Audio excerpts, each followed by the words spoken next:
All right, welcome back. I'm talking to you about section 2.6 right now. We're going to go over the piecewise function. So the other part of 2.6 was just kind of getting yourself comfortable with the different types of shapes that we encounter in this class, whether it's a square root function and makes that little arc shape, or the absolute value function makes a V, the parabola, the quadratics make a U shape. So we have these shapes to be aware of. Okay, so the other part, the other thing that you'll find in your section 2.6 is it asks you to do a piecewise function. So a piecewise function means we're going to piece together different shapes, or maybe they're the same shape but just different steepness or something. Like in this first example, the two shapes, they're both lines, just to kind of help us start out with easier graphs. But we'll see we've got f of x, or y equals, and we've got two different equations. So it's like you've got this. One equation is y equals negative 2x plus 5, and the other equation is y equals this, x plus 1. So we're going to graph each one of those lines on the same graph, and only in different pieces of it, though, instead of the whole thing. And this is what defines what piece you're going to graph. So for this first one, we're graphing it for x values on your x-axis less than or equal to 2, so from 2 back. And then we'll graph this second equation, x plus 1, for the other part of it, greater than 2. So it divides your number, your graph, or the x number line, into sections or pieces. And that's what's called a piecewise. Also, you'll notice that if there's a line under it, we're going to include the endpoint on this one. So it'll be a filled-in circle. And if there's no line under it, then we're going to have an open circle, not including the endpoint. So that's important. That'll sometimes help you figure it out just from knowing that. This first line is a negative slope line. So if this were a multiple choice test, if you were doing this, and a lot of these are as multiple choice on your computer, it's a little hard to actually let you just freehand draw it. So, unfortunately, so you may be doing this multiple choice wise. So you've got a negative slope because this is a linear line, x to the first. So a negative slanted slope, so it's coming downhill this way. And then the dot should be filled in, the endpoint at 2. So you may just look at your choices and see which one does that. And then the second piece has a 1x, so that's a positive 1 slope, so it's going to go up this way, and it'll have an open circle. Now sometimes in your examples, they'll run into each other. The two lines fill in the dot just because they run into each other. So that's kind of a special case with that. Anyway, let's try graphing these. This first one we're going to focus on, you can graph it by point plotting. You would want to plot things that are less than or equal to 2 if you do it that way.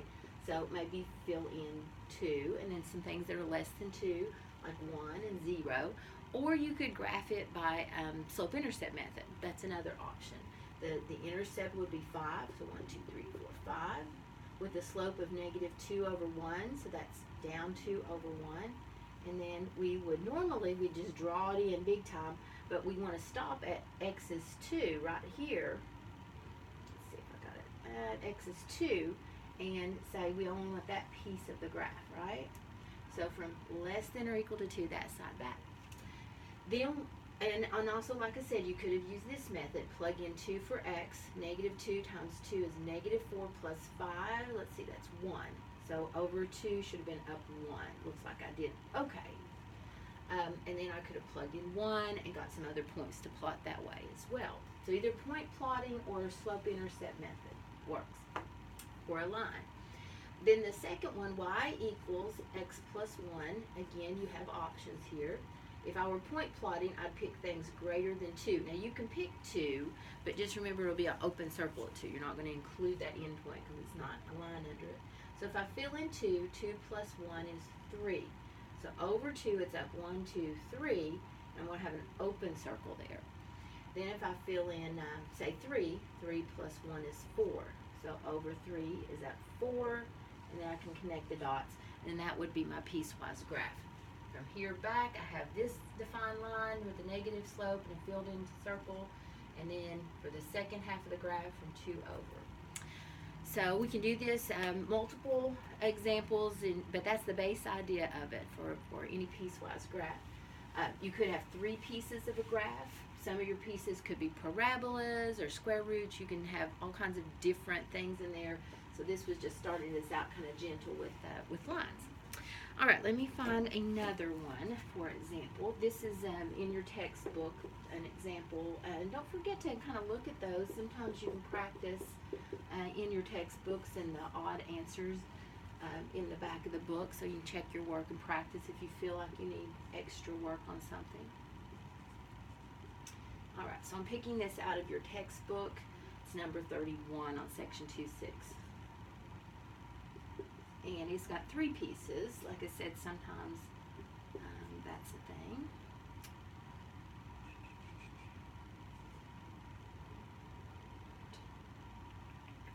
This one doesn't have any infinity. It's got closed intervals, I notice. And that's okay. Just keep in mind, though, whenever the lines are under these, we fill in our circles. If there's not a line under it, then we don't. We have an open circle. And sometimes they run into each other. Oh, I forgot something. That's x squared minus 2. So we've got these 3 sections I'm going to put on the graph. And they are piecewise functions, meaning there's no overlap. There's never an x value repeated. The vertical line test would hold on all of these because of this definition over here keeps it, defined that way. So the first one is linear. Y equals 2x. How do we graph y equals 2x? You could do it by the slope-intercept method. Its intercept would be 0 since there's no constant there. Or I'm going to pick some numbers in this defined question here. It says x will be greater than or equal to -5 but less than -1. So sort of between -5 and -1. So I'm just going to pick those 2 numbers, the endpoints. That'll give me a nice knowing what's happening between there. And, two points, I can connect the dots, and there's my line. So I'm going to fill in -5, and y equals 2 times -5, which is -10. Uh-oh, it's going to be a little high up on my graph. My graph's not big enough. And then I'm going to fill in -1. 2 times -1, -2. That's going to be easier to plot. You could plot other things as well, but I thought that would be helpful just to pick your endpoints. I'm going to try to draw this a little more condensed so I can fit it up here. So I need 1, 2, 3, 4, 5, 6, 7, 8, 9, 10. 1, 2, 3, 4, 5, 6, 7, 8, 9, 10. Can y'all still see that? Yes. Okay. So 1, 2, 3, 4, 5. -5 is down -10. And it looks like I have a filled in dot there at -5. I'm supposed to fill in my dot. And then -1, -2 right here. It looks like that dot should not be filled in. It should be an open circle, not including that endpoint. And then because I know it's a line, I'll just connect those dots there. Okay, so that's my first piece. Y equals 2x. Now I'll go to the second one, y equals -2. That's a special case of a line. Y equals a constant, just a horizontal line. So I'm going to draw a horizontal line at -2. So 1, 2. It's going to be just a horizontal line, but I've got to go by this definition. It's between -1 and 0. So that's not very far, is it? It's just a tiny little piece there, it looks like. Between -1 and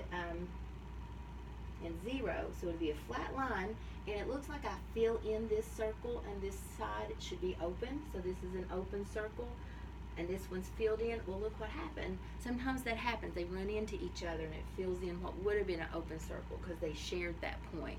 So that's happened here. That's okay. Might happen again, it looks like, here, but we'll see. So we've got this very tiny little horizontal line at y equals -2. All right, then the last piece down here is y equals x squared minus 2. And I've got to define between 0 and 2. And I know this to be a parabola shape. Remember that x squared makes the U shape, so I'm expecting that to be involved. So when I plug in, let's see, 0, 1, and 2, for example, because it only goes between 0 and 2. 0 squared is 0, minus 2 is -2. 1 squared is 1, 1 minus 2. And then 2 squared is 4, 4 minus 2. So there's some sample points. There's not a lot of other points because it's a small interval. I could do fractions, I suppose, but those are the only whole numbers I could use. Okay, so at 0, there's that filling in my open circle again, right? That 0, -2 shared that common point again. Again, this doesn't always happen, but it could happen to be aware of. So it filled in what would have been the open circle for the other example with this one. So, and again, it has a line under it, and that's what tells me to fill in the circle. So 0, -2, then over 1, down 1, then over 2, up 2. Those are the points. I know it should be U-shaped, so something like that. And let's see, fill in my circle at 2. And so no arrows in this. It had closed intervals defined on each end of it. All right, so that's an example with 3 pieces. Okay, and you may want to pause the video. I'm going to give you one to try, and then I'll write down the answer for it. So, always use that strategy if that's something I recommend for you. Let me see if I see another fun example.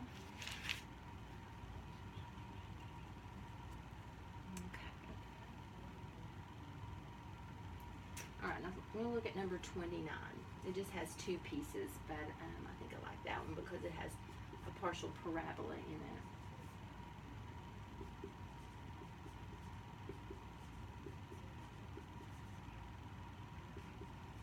And then the second one, doesn't have anything, just 1/2 x. That's linear. Okay, so again, if you want to pause there and think about how that would look on the graph. But I'm going to go ahead and proceed. So I've got 2 parts here. The first part is y equals up here -1/2 x squared plus 2. And I'm going to draw it for x values less than or equal to 2. So if you're doing a t-table, you can plug in 2 and then things less than 2 like 1 and 0 maybe. I know this to be a parabola shape because of the x squared also, by the way. So when you fill in 2, we get 1/2 of 2 squared plus 2. You can punch that on your calculator, but that would be, let's see, -1/2 times 4 is -2 plus 2. That's actually 0. Then I could plug in 1, -1/2 times 1 squared plus 2. Oh, that's going to give me a fraction, daggone it. 1.5 or 1.5. And then I can plug in 0. It zeroes that out, and I just have a 2. So that would give me some sample points to plot from. So it says to go over to 2 and 0, 1, -1.5, and then 0, 2. Now, I know this thing has a U shape. It's a parabola shape. So I'm going to draw it for less than or equal to 2. And let's see, should be actually maybe more like that. It's actually an upside down parabola. I know this, that's something that we're going to do actually a little later in the next section. We draw these, let's see, I've got a wrong point on there. I was like, something's not right here. Okay, maybe you guys caught this. But notice I've not plotted my points very well. So let me fix that. I was like, something's not right. Okay, I feel like my 2, 0 is right. That's okay. But look at this. Over 1, up 1.5. I don't know what I was thinking. That would be here. And then 0, 2 right here. All right, these things are looking better now. So this is actually a parabola shape, and I know it to be an upside down parabola. And I'm going to draw it from 2 back. Now notice this one doesn't have a closed other side like the last example we did. It's completely just all the way to infinity that way. So from 2 less than or equal to 2 all the way back. So I can draw this parabola sort of like that and show that it keeps going. It didn't have an end point given. And this is a filled in circle right there. So there's my parabola shape. All right, now I need to get the second graph on here, and it is a line. Oh, thank goodness, right? A linear equation. So y equals 1/2 x, the second part, and it's going to be from 2 over. So let's plug in 2, but remember there's no line under it, so it'll be an open circle, and let's plug in 3. So half of 2 would be 1. Oh, let's plug in 4, so it'll come out easier. And then half of 4 would be 2. So over 2, up 1, and I'm going to have an open circle there. And then when I plug in 4 for x, 1, 2, 3, 4, it's up 2 places. And then it's a line. So kind of a funny looking one, right? Wouldn't you say? Kind of different. You've got your downward parabola with a filled in circle. And then the second graph, a line with an open circle. And the line was up above it. They didn't share a point. So it was hovering above it. An open dot there. two pieces of a graph on the same grid. It is a function, nothing repeats, because of the definition.